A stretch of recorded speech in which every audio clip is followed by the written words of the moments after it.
শাকিব খানের দ্বিতীয় সন্তান শেহজাদ খান বীর প্রকাশ্যে আসতেই অনেকেই শাকিবের আলোচনা সমালোচনায় ব্যস্ত হয়েছিলেন। ভিন্নজন বিভিন্ন রকম মন্তব্য করেছিলেন। কেউ কেউ বলছেন, আর কোথাও শাকিব সন্তান জন্ম দিয়ে রেখেছেন, এটাই এখন প্রকাশ করুন। এখন আবার শাকিব খান তৃতীয় বিয়ে করবেন, তার বাচ্চাদের কি হবে? ছেলের সমালোচনা সহ্য করতে না পেরে অবশেষে মুখ খুললেন শাকিবের মা। সম্প্রতি মুঠোফোনে এক সাংবাদিককে শাকিব খানের মা জানান, অনেকেই তো একের অধিক বিয়ে করে অনেক সন্তান নিয়ে থাকে, এটা ইসলাম ধর্মে নিষিদ্ধ নয়, তবুও কেন আমার ছেলেকে নিয়ে এত সমালোচনা হচ্ছে?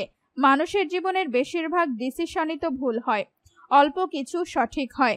যে অল্প কিছু সঠিক ডিসিশন সে নিয়েছে তার জন্য সে এত বড় স্টার, আর যে ভুলগুলো সে করেছে সেজন্য সবাই তাকে বাজেভাবে অপমান করছে। আমার বিশ্বাস এবার সে ভুলগুলো থেকে শিখবে। শাকিবের পক্ষ নিয়ে তার মায়ের এই কথাগুলো আপনারা কিভাবে দেখছেন?